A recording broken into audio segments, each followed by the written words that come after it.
எதிரியின் வலிமையும் நாட்டின் ஒற்றுமையின்மையையும் அந்நிய ஆதிக்கத்தையும் சில காலத்திற்கு அசைக்க முடியாத அளவிற்கு அடித்தளம் அமைத்துள்ளதையும் நடைமுறை அனுபவத்தால் உணர்ந்து உள்ளம் திறந்து பேசிய உன் அண்ணனின் கவலை தோய்ந்த வார்த்தைகளை வரிக்கு வரி அப்படியே ஒப்புக்கொள்கிறேன். ஆனால் ஒரு நடனக்காரி சுந்தராம்பாள் வீட்டு நிகழ்ச்சிக்காக கர்னல் துரையின் எதிரிகளாகி நீயும் உன் அண்ணனும் கஷ்டப்பட வேண்டுமா? இதுதான் எனது கேள்வி. நாட்டிற்காக ஊமைத்துறையோடு சேர்ந்து போராடுங்கள். அதில் ஒரு அர்த்தம் இருக்கிறது. ஒரு நாட்டியக்காரிக்காக உங்கள் சக்திகளை வீணாக்காதீர்கள். உங்கள் வேலும் வாளும் நாட்டுக்கு பயன்படட்டும், நாட்டியக்காரிக்கு பயன்பட வேண்டாம். வெள்ளைக்காரர்களின் கையில் கைத்துப்பாக்கிகள் இருக்கின்றன. இருக்கட்டுமே. அந்த துப்பாக்கி குண்டுகளை தாங்க நம்மிடம் கேடயங்களாக நெஞ்சங்கள் இருக்கின்றன. அப்படி சொல்லுங்கள் அண்ணா.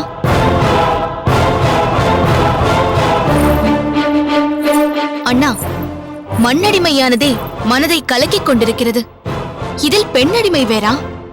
ஆங்கிலேயர்களிடமிருந்து இந்த நாட்டை காப்பாற்றுகிறோமோ இல்லையோ, ஆனால் அந்த கர்னல் அக்னியோவிடமிருந்து இந்த நாட்டு பெண்களை காப்பாற்றியாக வேண்டும். அதனால் ஊமைத்துறையாரிடம் இதை பற்றி சொல்லி அந்த கர்னல் அக்னியோவிற்கு ஒரு முடிவு கட்டுங்கள்.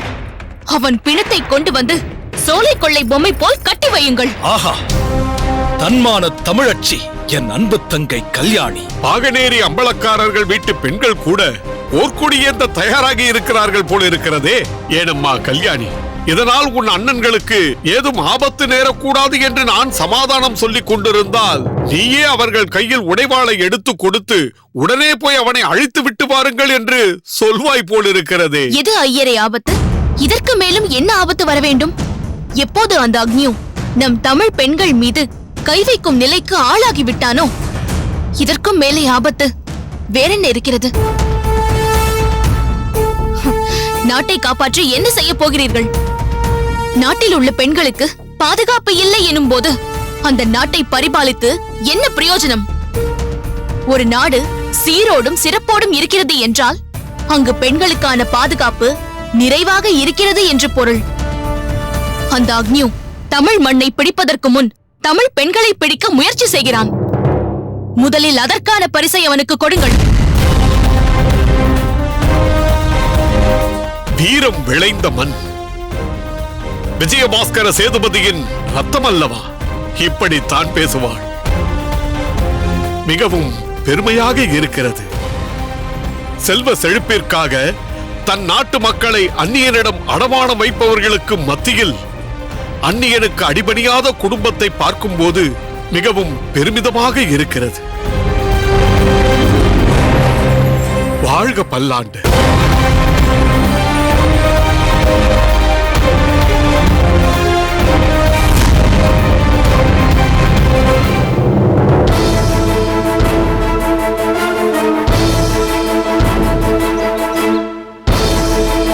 மார்க்ஸ், நமக்கு இப்போது கிடைத்திருப்பது மிகவும் நம்பிக்கையான தகவல். இதை நாம் சரியான படி பயன்படுத்திக் கொண்டால் மிக எளிதாக மருது சகோதரர்களை பிடித்து விடலாம்.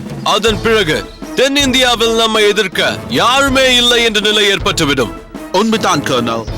நமக்கு தமிழகத்தில் பெரும் சவாலாக இருப்பது மருது சகோதரர்கள் தான். எப்படியாவது அவர்களை அழைத்து வைத்தால் பிரிட்டிஷ் அரசு நமக்கு பாராட்டு விழாவை நடத்தும். நிச்சயம் நாம் அதை சாதிக்கத்தான் போகிறோம் மார்க்ஸ்.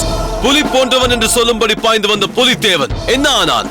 ஜாக்சன் துரையே அதிர வைத்த பாஞ்சாலங்குறிச்சி மன்னன் கட்டபொம்மன் என்ன ஆனான்?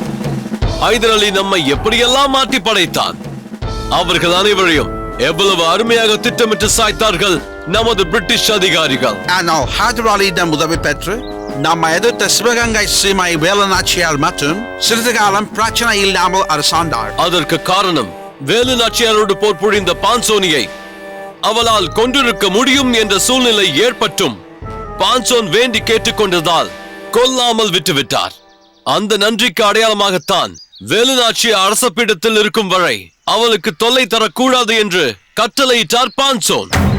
வேலுநாச்சி சிவகங்கை அரசாட்சியை மருது சகோதரர்களிடம் ஒப்படைத்துவிட்டு அரசியல் துறவு பூணும் வரை அந்த நடைமுறை அப்படியே இருந்தது. ஏன் மருது சகோதரர்கள் கூட தாங்கள் பொறுப்பேற்றது முதல் ஆங்கிலேயரோடு எந்த மோதலும் கூடாது என அமைதியாகத்தானே இருந்தார்கள். உமத்துறை போய் அங்கு சேர்ந்ததால் தானே மருது சகோதரருக்கும் நமக்கும் நடுவாய் பிரச்சனையே உருவானது. உண்மைதான். அவர்கள் அந்த ஊமைத்துறைக்கு அடைக்கலம் கொடுக்காமல் இருந்திருந்தால் போகட்டும் என்று அவர்களை விட்டு வைத்திருக்கலாம். ஆனால் மருது சகோதரர்கள் ஊமைத்துறையை தங்களோடு சேர்த்துக் கொண்டது மட்டுமல்ல, அவன் ஆலோசனையை கேட்டு அதன்படி நடந்து கொள்கிறார்கள். இப்போது மருது சகோதரர்களுக்காக நாம் விழிக்கும் சிலந்தி வலையில் ஊமைத்துறை என்ற சிறு பூச்சியும் தானாக வந்து ஒட்டிக்கொள்ளும். மருது சகோதரரை பிரிக்க என்ன திட்டமாய்த்திருக்கிறீர்கள்? அவர்கள் எப்படியும் காட்டாம்பூர் பகுதியில் உள்ள பாதையில் தான் வந்தாக வேண்டும். அதனால் நாம் அங்கு சென்று முகாமிட வேண்டும். அவர்கள் வருகையை எதிர்பார்த்துக் கொண்டு காத்திருந்து பிடிக்க வேண்டும். இதற்கு முன் 2-3 முறை அவர்களை பிரிக்க திட்டமிட்டு சில இடங்களில் முகாமிட்டு அது தவறி போய்விட்டது அல்லவா? இந்த முறை அப்படி நடக்க வாய்ப்பே இல்லை. அப்படி இவ்வளவு உறுதியாக சொல்கிறீர்கள்? இப்போது நம்மிடம் உழங்கா புலி என்ற பலம் சேர்ந்திருக்கிறது அல்லவா? அப்படி சொல்லுங்கள் துரை அவர்களே. ஓ, வெல்கம் உழங்கா புலி. கர்னல், நான் சென்று நமது முகாமை மாற்றுவதற்கான பணிகளாய் தொடங்கட்டுமா? எஸ், அதை செய்யுங்கள். நாம் சீக்கிரம் சென்று காட்டாம்பூரில் முகாம் அமைத்து விட வேண்டும். எஸ்காம். வணக்கம் கர்னல் அக்னியுதுரை அவர்களே. என்ன உறங்கா புலி, ஏதேனும் புதிய செய்தி இருக்கிறதா? அல்லது ஏற்கனவே சொல்லப்பட்ட செய்தியில் ஏதேனும் மாற்றம் உண்டா? இல்லை, அது உறுதியான செய்திதான். அதில் எந்த மாற்றமும் இல்லை. நீங்கள் திட்டமிட்டபடி காட்டாம்பூரில் முகாமிட்டு அந்த மருது பாண்டியர்களை பிடிக்கிறீர்கள். அதைத் தொடர்ந்து ஊமைத்துறையும் பிடிபடுவார். பிறகென்ன, அந்த வாளுக்கு வேலியின் கொட்டம் தானாக அடங்கிவிடும். மருது பாண்டியர்களை காட்டிக் கொடுக்க வேண்டும் என்று அம்பலக்காரர்களை கேட்டதற்காகத்தானே கலிய பெருமாளை கொன்றான் அந்த வாளுக்கு வேலி. அந்த மருது பாண்டியர்கள் உங்களிடம் அகப்பட்டுக் கொண்டார்கள் என்றால் பிறகு என்ன செய்வான்? அதே அம்பலக்காரர்கள் முன்னால் அவமானப்பட்டு தலைகுனிந்து நிற்பான் அல்லவா? அம்பலக்காரர்களை எல்லாம் அழைத்து பரிவட்டம் கட்டிவிட்டான் என்பதால் அவர்கள் அவனை ஏற்றுக்கொள்வார்கள் என்று அர்த்தமா? எப்படி இருந்தாலும் வாளுக்கு வேலியை அவர்கள் அலட்சியப்படுத்தி அவமதிக்கத்தான் போகிறார்கள். அப்பா, ஒழுங்கா புலி, வாளுக்கு வேலையை பற்றி பேச ஆரம்பித்தாலே உன் முகம் கடுமையாக மாறிவிடுகிறது. வல்லத்தரையனுக்கு வாளுக்கு வேலி மீது உள்ள பகையை விட உனக்குத்தான் வஞ்சம் அதிகமாக இருப்பது போல் தெரிகிறது. உண்மைதான் துரை அவர்களே. என்னுடைய வஞ்சம் வல்லத்தரையனின் வஞ்சத்திற்கு சம்பந்தம் இல்லாதது. அப்படி என்ன வாளுக்கு வேலி மீது உனக்கு வஞ்சம்? என்னுடைய ஒரே தம்பி முகுந்தன் வாளுக்கு வேலியின் தங்கை கல்யாணியை ஏதோ ஒரு திருவிழாவில் பார்த்திருக்கிறான். அந்த கணம் முதல் அவளையே மணக்க வேண்டும் என்ற விருப்பத்தை மனதில் வளர்த்துக் கொண்டு ஏங்கத் தொடங்கிவிட்டான். அந்த விபரத்தை அறிந்து கொண்ட நான் என்னுடைய திருமணத்தை பற்றி கூட நினைக்காமல் முதலில் முகுந்தனின் விருப்பத்தை நிறைவேற்ற வேண்டும் என்று பாகனேரிக்கு சென்றேன். முறைப்படி வாளுக்கு வேலியிடம் பெண் கேட்டேன். பிறகு என்ன நடந்தது? நான் விரும்பியது நடக்கவில்லை துரை அவர்களே. ஏன்? நீயும் அம்பலக்காரர்களில் ஒருவன் தானே? அந்த உரிமையில் தானே அங்கு சென்று பெண் கேட்டேன். ஆனால் வாளுக்கு வேலி என்னை அவமதிப்பது போல் என்ன சொன்னான் தெரியுமா? என்ன சொன்னான்? நான் 22 ஊர்களுக்கு அம்பலக்காரனாக இருப்பவன். நீ 4 ஊர்களை வைத்துக் கொண்டு நானும் ஒரு அம்பலக்காரன் என்று என்னிடம் பெண் கேட்க வந்து விட்டாயா? என் தங்கையை திருமணம் செய்து கொள்ள உன் தம்பிக்கு என்ன தகுதி இருக்கிறது? என்னிடம் பெண் கேட்க உனக்கு என்ன யோக்கியதை இருக்கிறது என்று கேட்டுவிட்டான். நானும் என்னோடு வந்தவர்களும் தலை குனிந்து வெளியேறும் நிலை ஏற்பட்டது. அப்போது என் மனதில் ஒரு ஆவேசம் பிறந்தது. அந்த வாளுக்கு வேலைக்கு சமமான ஒரு அம்பலக்காரனாக நான் மாற வேண்டும் என்று நினைத்தேன். ஆனால் அது சாத்தியமில்லை என்று புரிந்து கொண்டேன். பட்டமங்கலத்தின் அம்பலக்காரன் வல்லத்தரையனின் அக்காள் வீரம்மாளை மணந்தால் வாளுக்கு வேலைக்கு சமமான அந்தஸ்து நமக்கு கிடைக்கும் என யோசித்து வீரம்மாளை மணந்தேன். ஆனால் என் தம்பி மனம் வெறுத்து இனி வாளுக்கு வேலியே பெண்ணை தருவதாக சொன்னாலும் அவன் தங்கையை மணக்க நான் தயாராக இல்லை என்று கூறிவிட்டான். அதனால் அவனுக்கு வேறு ஒரு பெண்ணை பார்த்து மனம் செய்து வைத்து எங்கள் அம்பலத்திற்குட்பட்ட பகுதியை பார்த்துக் கொள்ளும் பொறுப்பை அவனிடம் ஒப்படைத்துவிட்டு நான் பட்டமங்கலத்திலேயே தங்கிவிட்டேன். உங்கள் ஊரில் சொல்லப்படும் மகாபாரத கதையில் சகுனி என்ற மன்னன் தனது நாட்டை விட்டுவிட்டு துரியோதனனோடு வந்து தங்கிவிட்டான் என்பார்களே, அதை போலவா? பார்த்தீர்களா? என்னை சகுனி என்று சொல்லிவிட்டீர்களே. இல்லை, எப்போதோ கேட்ட கதை. அதை சொன்னேன். எப்படியோ நீ எங்களுக்கு துணையாக இருந்து இந்த அருமையான சந்தர்ப்பத்தை ஏற்படுத்தி தந்திருக்கிறாய். இந்த முறை நாங்கள் மருது பாண்டியர்களை பிடித்து விட்டால், நாம் திட்டப்படி இது நடந்து விட்டால், அன்றைய தினமே வாளுக்கு வேலிக்கு சமமான அம்பலக்காரனாக நீ மாறுவதற்கான அதிகாரத்தை உனக்கு நான் வழங்கி விடுகிறேன். ஓகே? அது போதும் துரை, அது போதும்.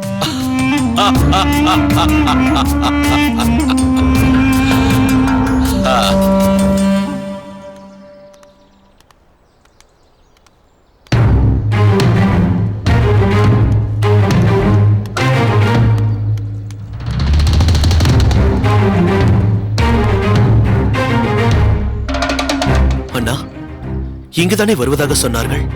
ஆமாம் வைரமுத்தா, இங்கு வருவதாகத்தான் செய்தி வந்தது.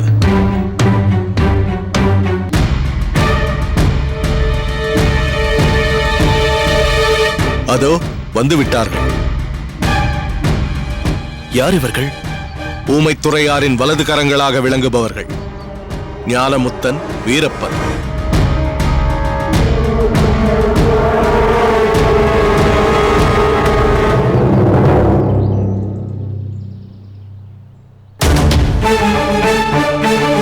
யார் இவர்? எனது தம்பி வைரமுத்தன். உங்களை மட்டும் தனியாகத்தானே வர சொல்லியிருந்தார்கள்? ஆமாம். இருப்பினும் செவத்தையாவிடம் வைரமுத்தனை அறிமுகப்படுத்த வேண்டும் என்பதற்காகத்தான் அவனை இங்கு அழைத்து வந்தேன். வீரப்பா,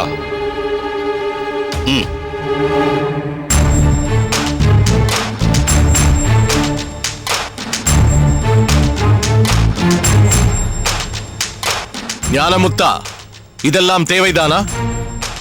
தெரியாத ஆட்கள், அழையாத விருந்தாளிகள், இவர்கள் யாராக இருந்தாலும் அவர்களை சோதிக்க வேண்டியது எங்கள் கடமை.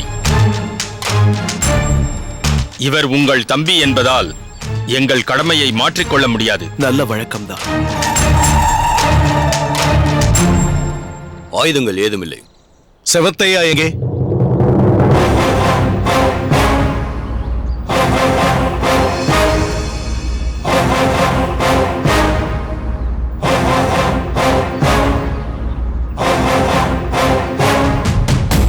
வைரமுத்தா, அவர்தான் ஊமைத்துறையாரின் தம்பி செவத்தையா.